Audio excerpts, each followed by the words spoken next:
बिस्मिल्लाहिर्रहमानिर्रहीम। अस्सलाम वालेकुम स्टूडेंट्स। एक्सरसाइज 4.5 का क्वेश्चन नंबर 3 आज हम स्टार्ट करने वाले हैं।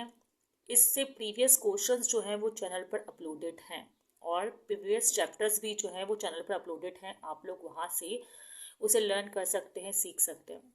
ठीक है, क्वेश्चन नंबर 3 को करने से पहले आप 4.5 या एटलीस्ट 4.1 के जो है वो क्वेश्चन ज़रूर देखें।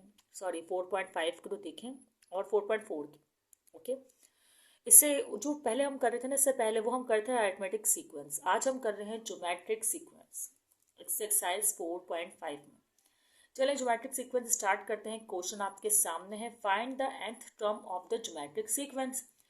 अब हमने प्रीवियस वीडियो में सीखा था कि अगर हमें ज्योमेट्रिक सीक्वेंस की nth टर्म मालूम करनी होगी तो हमारे पास जो फॉर्मूला है, मतलब हमारे पास केस इस तरह है कि nth टर्म हमें मालूम करनी। ठीक है, और जो फॉर्मूला होता है ना किसी भी टर्म को मालूम करने के लिए, वो भले वो सेकंड हो, थर्ड हो, फोर्थ हो, फिफ्थ हो या nth टर्म ही क्यों ना हो, फॉर्मूला इसका यूँ बनेगा कि ए वन बोले, खाली ए बोले क्योंकि ए का मतलब फर्स्ट टर्म ही होता है, लेकिन चले A1 Rn-1, ये फॉर्मूला है। अब जो डाटा हमारे पास मतलब हमें गिवन है वो कुछ अलग ही किस्म का है। क्या दिया हुआ है भाई? हमें गिवन दिया हुआ है A5, सही है, मतलब फिफ्थ टर्म और थर्ड टर्म का रेशो, फिफ्थ टर्म और थर्ड टर्म का रेशो दिया हुआ है, और इसके अलावा सेकंड टर्म भी दी हुई है, लेकिन फिलहाल अभी हम फिफ्थ टर्म और थर्ड टर्म का रेशो को यूज करते हुए क्या निकाल सकेंगे। देखिए, हमें A1 भी चाहिए और R भी चाहिए। इस टर्म को यूज करके हम R मतलब रेशो निकाल सकते हैं। तो चले हम रेशो पहले निकाल लेते हैं। अब क्वेश्चन ये है कि हम कैसे निकालेंगे। देखिए, हम इस तरह मालूम कर सकते हैं कि A n जब A1 Rn-1 होगा तो यकीनन A5 होगा A1 और R5-1, क्योंकि n का मतलब यहाँ पर 5 है, सही। और ये भी फर्स्ट टर्म मतलब A1 और A3-1, ये क्या है, हमने इस फॉर्मूले को इसके लिए यूज़ किया है। किस तरह यूज़ किया, अगर मैं लिख कर दिखाऊँ आपको। देखें, A5 जो है वो 5-1, R5-1 के बराबर होगा 3, R3 जो है वो 3-1 के बराबर होगा। इसी तरह 2 होगा तो 2-1, तो खैर हम इसे यूज़ करते हैं। अब 4/9 ये हमने A5 और A3 की जगह लिख दिया। अब क्या करेंगे हम? अब A1 तो हमारे पास गिवन नहीं है और यहाँ पर हमें रिक्वायर्ड भी नहीं है। हम क्या करेंगे, A1 से A1 को कट कर देंगे, सही है। और ये सॉरी R था, ये R है, R, ठीक है, ये वाला R अलग, ये अलग, कोई बात नहीं। R5-1 तो ये जाएगा R4, ठीक है, ऐसा ही होगा ना। और इसी तरह R3-1 हो जाएगा R²। अब ये 4/9 अभी एज इट इज़ ऐसा ही। अब आपको पता है कि पावर अगर सेम हो तो हम डिवाइड कर सकते हैं। तो कैसे डिवाइड, मतलब डिवाइड क्या करेंगे, ये प्लस की पावर ऊपर जाकर माइनस हो जाएगी, तो 4 में से 2 गए, बेस सेम हो, सॉरी, तो R की पावर स्क्वायर, R² हमारे पास रिमेनिंग, और ये 4/9, ठीक है। अब क्या करना है आपको आगे, अब आपको करना होगा स्क्वायर रूट। अब आप क्या करें, स्क्वायर रूट ले लें बोथ साइड, ठीक है, ये हम स्क्वायर रूट लगा रहे हैं तो क्या हो जाएगा, ये स्क्वायर से रूट कैंसिल, ये R और 4 की जगह आएगा 2, क्योंकि 2 का स्क्वायर 4 होता है और 3 का स्क्वायर 9 होता है, तो ये हमारे पास रेशो आ गया। अब इस रेशो को हम यूज़ करेंगे, कंडीशन और है हमारे पास, कौन सी, ये A² = 4/9। अब हम इसको यूज़ करेंगे, सॉरी A2 नहीं, तो ये तो वैल्यूज़ आपके पास आ गई हैं। और अभी मैंने आपको बताया कि ये माइनस है, सॉरी यहाँ दिखा देती हूँ करके। अभी और भी गिवन है, वो हमें क्या गिवन था, A2 = 4/9, ठीक है, ओके। अच्छा, अब आपको पता है A2 की जगह भी आप लोग A1 R2-1 लिख सकते हो, और 2-1 जो होगा 1 के बराबर ही होगा, तो 1 हम मेंशन नहीं करते, ठीक है। अब क्या होगा, 4/9 के बराबर ये आ गया। और रेशो तो हम अब A1 कट कैंसिल तो आउट तो हो नहीं रहा, लेकिन हम रेशो निकाल चुके हैं, जो ये रहा 2/3, तो मैं यहाँ पर इस रेशो की जगह जो इसे प्लेस कर दूंगी। कैसे, ठीक है, A1 = R की जगह आ जाएगा 2/3, पॉजिटिव का रखिएगा अभी फिलहाल रेशो, ठीक है, और ये 4/9 इस तरह, ओके। अच्छा, अब इसके बाद स्टेप कौन सा होगा, एक ही स्टेप हमने और रिक्वायर्ड है, और हमारे पास वैल्यू जो है वो A1 की आ जाएगी, और वो स्टेप क्या है मैंने लिख भी दिया है, पुट वैल्यू ऑफ R, ठीक है। अब क्या करें आप लोग देखें, यू भी कैंसिल आउट हो सकता है कि 2 1 2 2 4 3 1 3 और 3 3 9, यू कैंसिल आउट आप लोग कर सकते हैं। उसके लिए आप लोग चाहे तो 3 यहाँ डिवाइड में आ जाके मल्टीप्लाई का हो जाएगा और ये मल्टीप्लाई में तो डिवाइड में आ जाएगा, तो इस तरह भी कर सकते हैं। तो मैं यहाँ पर ही कैंसिल आउट कर रही हूँ क्योंकि अब ये लेवल हो चुका है, हम इस तरह कर सकते हैं क्वेश्चन को। 2 1 2 और 2 2 4, 3 1 3 और 3 3 9। अच्छा, जब इजिकल टू के आमने सामने होता है तो हम यूं कटिंग करते हैं, क्रॉस में कट नहीं करते, बराबर बराबर आमने सामने वालों को कट कर सकते हैं, कैंसिल आउट कर सकते हैं। अच्छा जी, A1 की वैल्यू हमारे पास आ गई 2/3। सही है, आप लोगों को नजर आ रहा होगा A1 की वैल्यू हमारे पास आ गई है। अब हमें क्या करना है, A1 की वैल्यू को और R की वैल्यू को जो हमने स्टार्ट में एक फॉर्मूला लिखा था उस पर पुट करना है। अब nth टर्म कैसे निकालेंगे, इसमें आप an और a1 rn-1 लिखेंगे और an आपको निकालना है, तो a1 तो आपके पास 2/3 आया था, अभी आप लोगों ने निकाला है, इस वैल्यू को मालूम किया है।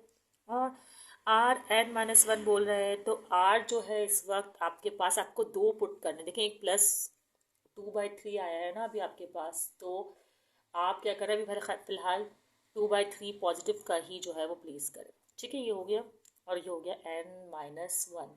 अब आपको पता है बेस सेम है, अगर बेस सेम हो तो आप लोग पावर को ऐड कर सकते हैं, तो 2/3 को आप लिखें एक मर्तबा और ये पावर इसकी हो जाएगी, अगर मैं इसको ब्रैकेट मेंशन कर दूं तो इसकी पावर है 1, तो 1 और ये प्लस का n और ये माइनस का 1, तो 1 से 1 हुई कैंसिल, क्योंकि पॉजिटिव नेगेटिव एक दूसरे को कैंसिल आउट कर देते हैं। और अब बचेगा 2/3n, तो इस तरह का आंसर आपके पास जो है nth टर्म आ गई। अब ये तो आपने पॉजिटिव 2/3 रखा है ना, आपके तो स्क्वायर रूट किया था आपने, तो माइनस का 2/3 भी होगा।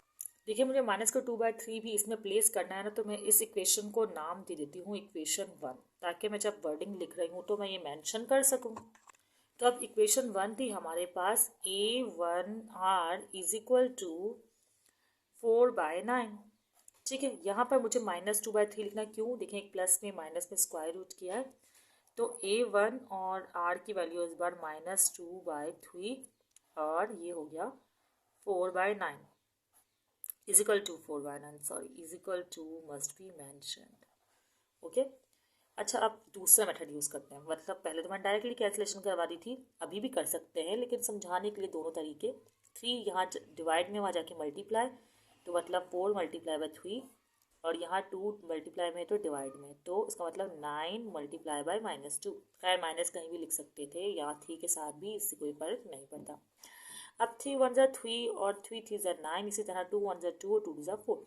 इस बार सिर्फ फ़र्क ये है कि a1 की वैल्यू जो है वो माइनस में आई है।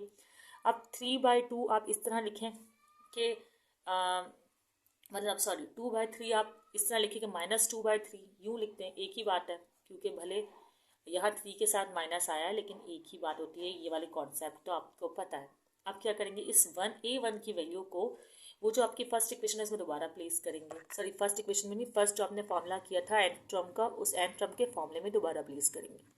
एन टर्म का फॉर्मूला है आपके पास an is equal to a1 rn-1, तो an आपने निकालना है, a1 आपके पास -2/3 आया है, और r आपके पास जो है इस वक्त माइनस वाली वैल्यू लेनी है आपने, तो 2/3 और n-1, फिर बेस सेम है तो फिर आप लोग यही मेथड अप्लाई कर सकते हैं, बेस सेम।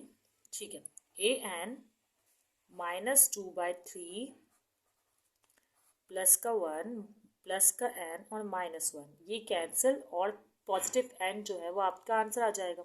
अच्छा, बुक में जिस तरह आंसर रिप्रेजेंट किया हुआ है आप लोग उस तरह भी रिप्रेजेंट कर सकते हैं, वो किस तरह, देखें ये तो n हो गया, अब इस माइनस को साइन को आप अलग कर सकते हैं, कैसे भाई, -1 लिख देंगे तो साइन अलग हो सकता है, ये जैसे मैं अगर कह दूं और करके, तो ये -1 और इस पर भी ये पावर इसके साथ भी है ना, तो आप n मेंशन कर दें, इसी तरह ये 2/3 और आप इसके ऊपर भी जो पावर n है वो मेंशन कर देते हैं। ये आपका क्वेश्चन नंबर 3 सॉल्व हो गया और बहुत इजी है।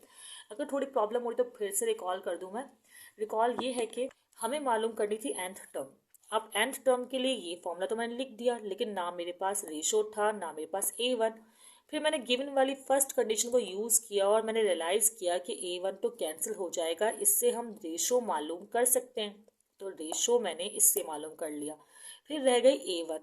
अब इस फॉर्मूले को भी यूज़ करके, मतलब इस गिवन फॉर्मूला तो नहीं है, मतलब इस कंडीशन को भी यूज़ किया जा सकता था। तो इस कंडीशन से देखे बहुत आसानी से A1 एक मिनट आपको दिखाती हूँ। A1 बहुत आसानी से निकल रहा है। क्यों? क्योंकि रेशो तो हमारे पास आ चुका था, हमने रेशो पुट किया और A1 आ गया। सही है। फिर इस A1 और रेशो को हमने इस फॉर्मूला में यूज़ कर लिया। अब प्रॉब्लम ये थी, जो रेशो था वो पॉजिटिव और नेगेटिव दोनों में था, तो एक बार पॉजिटिव में यूज़ किया, ये रहा, और फिर दोबारा नेगेटिव से A1 निकाल कर दोबारा नेगेटिव में भी यूज़ कर लिया। तो इस तरह हमारा एक क्वेश्चन हो गया सॉल्व, और बहुत सिंपल सा क्वेश्चन था ये। अदरवाइज प्रैक्टिस आपको और बेहतरीन इस क्वेश्चन को समझा देगी, अगर आप प्रैक्टिस करेंगे और ख़ुद करके एक बार ट्राई करेंगे। क्वेश्चन नंबर 4 में कह रहे हैं कि show that the reciprocals of the terms of the GP A1R2 और A1R4 फॉर्म अनदर जीपी। पहले तो मैं इस ज्योमेट्रिक प्रोग्रेशन को कह रहे हैं, ये तो ज्योमेट्रिक प्रोग्रेशन है, इसका रेसिप्रोकल भी ज्योमेट्रिक प्रोग्रेशन ही होगा।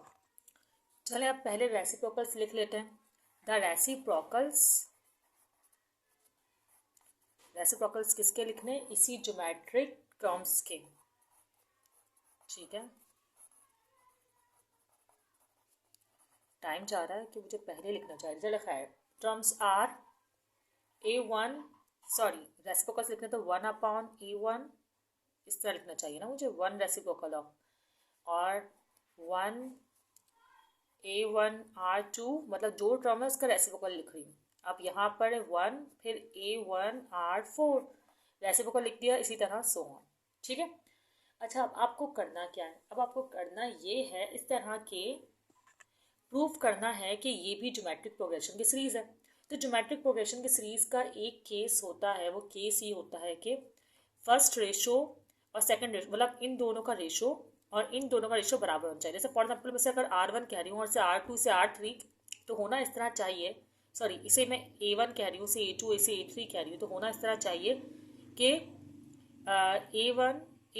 A2 डिवाइड बाई A1 बराबर होना चाहिए A3, क्योंकि अब तो सेकंड टर्म ये होगी ना इसकी, डिवाइडेड बाय A2 के। ये एक तरह की, बल्कि A2 नहीं, मुझे यहाँ पे T लिखना चाहिए, मैं यहाँ पर लिख देती हूँ T। खैर यहाँ तो लिखने की कोशिश की बहुत ख़राब लग रहा है, तो मैं इसको इस तरह लिख देती हूँ, टर्म 2 डिवाइडेड बाय टर्म 1 यहाँ पर लिख देते हैं, और टर्म 3 डिवाइडेड बाय टर्म 2। इनका अगर आंसर बराबर आ गया तो इसका मतलब कि ये भी ज्योमेट्रिक प्रोग्रेशन की सीरीज़ है। अच्छा, मैं ना टर्म 2 तो लिख रही हूँ, ये 1 डिवाइडेड बाय A1R2, पर मैं ये बनाने के बजाय डिवाइड का साइन लिख लूँ, तब तो बात तो एक ही है ना कि मैं डिवाइड का साइन इस तरह बनाऊँ या फ्रैक्शन बनाऊँ, तो मैं इस तरह कर रही हूँ कि डबल फ्रैक्शन इस तरह हो जाएगा ना। फिर आप लिखेंगे ये वाली फर्स्ट टर्म, सही है। उसके बाद यहाँ पर भी आपने ये करना है कि आपने थर्ड टर्म लिखनी है, मतलब सेकेंड टर्म देन फर्स्ट, इस तरह। ठीक है, A1R4 divided by A1R2। Okay, अब क्या करें, डिवाइड के साइन को पहले आप चेंज करें मल्टीप्लाई के साइन, तो ये 1 है, ये A1 और ये R2 बराबर सेम रहेगा, ये मल्टीप्लाई हुआ तो A1 ऊपर चल जाएगा, इस तरह रेसिप्रोकल जाएगा, और नीचे 1 हम लिखते नहीं हैं। इसी तरह यहाँ भी यही होगा, A1R4 एज इट इज रहेगा, मल्टीप्लाई का साइन, फिर A1R2 इस तरह लिख रहे हैं आप लोग। ठीक है, अब देखें, A1 से A1 कैंसिल, A1 से A1 कैंसिल, तो क्या होगा कि यहाँ पर तो आपके पास रिमेनिंग हुआ 1/R², और यहाँ पर क्या रिमेनिंग हुआ R², और यहाँ पर R4। ठीक है, R⁴। अब आपको पता है कि जहाँ पर ज़्यादा पावर होती है तो आप उसको शिफ्ट कर लेते हैं, तो ये प्लस का 2 अगर हम रेसिप्रोकल करके यहाँ लाए तो माइनस का 2 हो जाएगा, तो आंसर क्या आ जाएगा आपके पास 1/R2 एंड इसी तरह 1 और R⁴, मतलब स्क्वायर, तो रेशो सेम होगा, since the ratio are same. अब मैं यहाँ पर लिख देती हूँ सिंस द कॉमन रेशो, में लिखकर फिर आपको दिखाती हूँ। Since the ratio are same so the reciprocal of the terms form GP। Ratio same आया है तो इसका मतलब जो इसके रेसिप्रोकल्स है वो भी ज्योमेट्रिक प्रोग्रेशन बना रहे हैं। ठीक है, ये क्वेश्चन है, चाहे तो आप लोग स्क्रीनशॉट ले लें। हमने इसमें किया क्या है, पहले हमने रेसिप्रोकल लिखे और फिर बताया कि इनके कॉमन रेशो अगर बराबर आ जाए तो इसका मतलब ये है कि ज्योमेट्रिक प्रोग्रेशन है, और फिर हमने यही प्रूफ किया कॉमन रेशोज जो है, मतलब कॉमन रेशो इसका मतलब ये नहीं R1 ये बराबर आए तो ये नहीं, इनकी सेकंड और फर्स्ट टर्म मतलब कॉरेस्पॉन्डिंग टर्म्स के रेशोज जो है वो इक्वल आ गए। सही है। और यहाँ पर हमने प्रूफ कर दिया, शो कर दिया कि ये ज्योमेट्रिक प्रोग्रेशन की सीरीज है। सही है। तो क्वेश्चन नंबर 4 हमने यहाँ पे कर लिया है। नेक्स्ट वीडियो में और इसी तरह के क्वेश्चंस को हम सॉल्व करेंगे। अगर कोई क्वेश्चन आपके माइंड में हो तो कमेंट सेक्शन में आप लोग ज़रूर पूछिए। दुआओं में याद रखिएगा। अल्लाह हाफिज़।